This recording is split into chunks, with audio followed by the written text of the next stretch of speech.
مفتی صاحب مصافحے کے بارے میں کچھ بتائیے، کیا طریقے سے مصافحے کا ایک ہاتھ سے کریں؟ کیا طریقہ ہے مصافحے کا، ایک ہاتھ سے کریں یا دونوں ہاتھ سے؟ دیکھیں مصافحے کا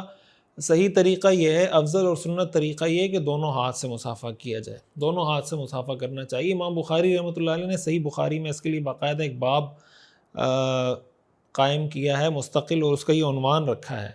اور اس میں حضرت عبداللہ ابن مسعود رضی اللہ تعالیٰ عنہ کی روایت بھی نقل کی ہے۔ تو افضل اور بہتر طریقہ اور سنت طریقہ یہ ہے کہ دونوں ہاتھ سے مصافحہ کیا جائے۔ اگر کوئی ایک ہاتھ سے مصافحہ کر لے وہ بھی جائز ہے، لیکن اگر کوئی عذر نہ ہو، کوئی پریشانی، کوئی مجبوری نہ ہو، تو کوشش کرنی چاہیے کہ دونوں ہاتھوں سے مصافحہ کرے۔ لیکن مصافحہ کرتے وقت اس چیز کا خیال رکھنا چاہیے کہ مصافحے سے پہلے سلام کرنا چاہیے، بغیر سلام کے صرف مصافحہ کرنا یہ غلط طریقہ ہے۔ اصل سلام ہے، مصافحہ سمجھیں اس کے تابع۔ ہمارے یہاں بہت سی جگہوں میں مصافحہ تو ہوتا ہے، سلام نہیں ہوتا۔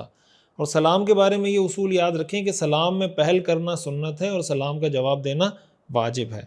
اور سلام اور مصافحہ کرتے وقت معانقہ جب کرتے ہیں تو معانقے میں جو صحیح طریقہ ہے معانقے کا وہ یہ کہ گردن کو گردن سے ملایا جائے، اسی کو معانقہ کہتے ہیں۔ اور بہت زیادہ حد ہو تو سینہ سینے سے ملے، بس پیٹ کو پیٹ سے ملانا معانقے میں یہ غلط طریقہ ہے اور یہ شریعت کے مزاج کے خلاف ہے۔ تو معانقے کا صحیح طریقہ یہ گردن سے گردن ملے، حد ہو تو سینے سے سینہ مل جائے۔ تو مصافحہ کرتے وقت اس چیز کا خیال رکھنا چاہیے کہ آدمی اس پوزیشن میں ہے کہ آپ اس سے مصافحہ کر سکتے ہیں یا نہیں کر سکتے۔ اب اس کے ہاتھ میں مثلا سامان ہے، دونوں ہاتھوں میں آپ جا کے مصافحہ کریں گے تو وہ کیسے مصافحہ کرے گا؟ یا مجلس چل رہی ہے، لوگ بیٹھے ہیں، کوئی ڈسکشن چل رہی ہے، آپ جا کے سب سے ایک ایک سے مصافحہ شروع کر دیں، یہ بھی غلط طریقہ ہے۔ مجلس میں اگر آپ نے کسی خاص بندے سے ملنا ہے، کوئی بڑا بیٹھا ہوا ہے، آپ نے اس سے ملنا ہے تو جا کے صرف اس سے مصافحہ کریں، باقی کو ویسے ہی سلام کر کے بیٹھ جائیں۔ سب سے مجلس جاری ہو، ایک ایک کر کے مصافحہ کرنا یہ ٹھیک طریقہ نہیں ہے۔ اقبال جلالی کوہستان سے، حضرت مفتی صاحب اقامت میں قد قامت الصلاۃ میں ہاں کے اوپر زبر زیر پیش میں سے کیا اور کس طرح پڑھیں گے؟ اگر زبر کی جگہ پیش اور پیش کی جگہ زبر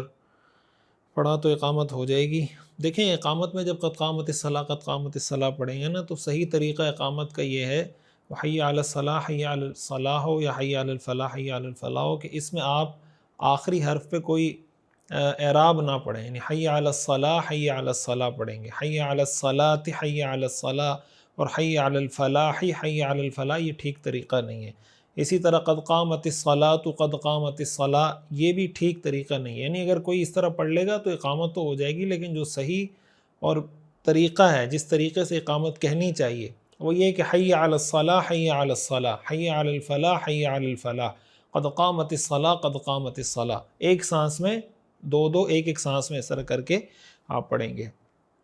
تو اصل اس میں قد قامت الصلاۃ ہے۔ اگر کوئی قد قامت الصلاۃ یا قد قامت الصلاۃ بھی پڑھ لے گا اقامت ہو جائے گی، لیکن یہ غلط ہے۔ اور اس میں ویسے بھی پڑھنے کا طریقہ یہ کہ قد قامت الصلاۃ، قد قامت الصلاۃ۔ مفتی صاحب کیا نامحرم مرد کی موبائل میں نعت اور قرآن کریم کی تلاوت اور بیان سننا جائز ہے؟ دیکھیں عام حالات میں تو جائز ہے بیان سننا اور تلاوت سننا، نعت سننا، لیکن اگر اس سے کسی فتنے میں مبتلا ہونے کا اندیشہ ہو، یا کسی خاص آدمی کی نعت تلاوت بیان سننے سے کسی عورت کو، کسی لڑکی کو فتنے میں مبتلا ہونے کا اندیشہ ہو، تو اس کے بیان تلاوت نعت بالکل نہ سنیں، اور جو دوسرے عام بیانات یا تلاوت یا نعتیں جس میں یہ فتنہ نہ ہو تو ان کو سن لیا کرے۔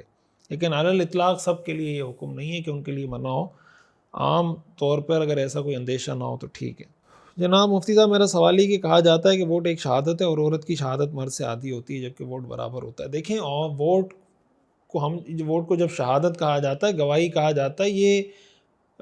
پوری شہادت جو شریعت میں جس کو گواہی کہا جاتا ہے یہ وہ نہیں ہے، شہادت کی طرح کہا جاتا ہے اس کو۔ یعنی شہادت میں کیا ہوتا ہے، گواہی میں کیا ہوتا ہے کہ آپ کسی کے بارے میں بتا رہے ہوتے ہیں کہ بھئی یہ آدمی ٹھیک ہے یا غلط ہے، جو بھی آپ گواہی دینا چاہ رہے ہوتے ہیں۔ تو جب جو آدمی امیدوار ہوتا ہے آپ کے پاس ووٹ لینے کے لیے آتا ہے، آپ اس کے انتخابی نشان پہ جا کے ٹھپا لگاتے ہیں، گویا آپ اس بات کی گواہی دے رہے ہوتے ہیں کہ بھائی میں سمجھتا ہوں کہ یہ آدمی دیانتدار ہے، یہ کرپٹ نہیں ہے، وغیرہ وغیرہ، جس وجہ سے بھی آپ نے ووٹ دیا ہے۔ تو یہ شہادت کی طرح ہوتی ہے جب کسی چیز کو کسی کے ساتھ تشبیہ دی جاتی ہے نا، مثلا آپ کسی کو کہیں کہ بھئی یہ شیر کی طرح ہے، یہ شیر ہے، تو آپ سے وہ یہ نہیں پوچھے گا کہ اس کی دم کہاں ہے، اس لیے کہ جب آپ نے یہ کہا کہ یہ شیر ہے، اس کا مطلب بہادری میں شیر کی طرح، باقی اس کی دم اور داڑیں واڑیں یہ شیر کی طرح ہیں، ہو نہ ہو اس سے کوئی فرق نہیں پڑتا۔ اسی طرح یہ شہادت من کل الوجوہ جس کو ہم کہتے ہیں، تشبیہ من کل الوجوہ مراد نہیں ہوتی، بعض وجوہ کے اندر بھی اگر تشبیہ ہو جائے کسی خاص چیز میں، بعض اوقات تشبیہ دینا مقصود ہوتی ہے، تو اس لیے اس کا عورت کی گواہی اور مرد کی گواہی کا برابر ہونا، اس وجہ سے اس کو یہ کہنا کہ یہ شہادت نہیں ہے تو وہ والی شہادت تو یہ ویسے بھی نہیں ہے۔ اور باقی یہ بات سمجھنی چاہیے کہ ہمارے جمہوری نظام کے اندر بہت ساری چیزیں ایسی ہیں جو قابل اصلاح ہیں، کہ یہ مطلب نہیں کہ جمہوری نظام جو ہمارے ہاں رائج ہے بالکل ایز اٹ از ٹھیک ہے، یہ کفریہ نظام بھی نہیں ہے، یہ بھی غلط ہے کہ آپ اس کو کفریہ نظام کہیں، لیکن اس کا یہ مطلب بھی نہیں کہ اس میں اصلاح کی گنجائش نہیں ہے۔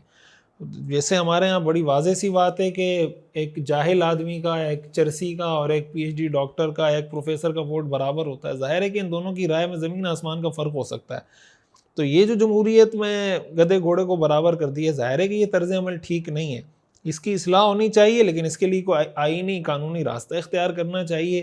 کہ بھائی اس کے اندر بہتری لائی جا سکے۔ لیکن جب تک یہ نہیں ہوتا تو اس کا حل یہ نہیں ہے کہ آدمی یہ کہے کہ میں ووٹ نہیں ڈالتا، یہ فضول حرکت ہے۔ بالکل اگر اچھے لوگ، دیانت دار اور امانت دار لوگ اس سے پیچھے ہٹ جائیں گے تو اس کا مطلب آپ نے میدان کھلا چھوڑ دیا۔ آپ ووٹ دیں، آپ اسمبلی میں جائیں، آپ الیکشن جیتیں، قانون اور آئین کے دائرے میں رہتے ہوئے اصلاحات اور انقلاب لے کر آئیں، چیزوں کو تبدیل کریں، تو اس سے انشاءاللہ بہتری آئے گی۔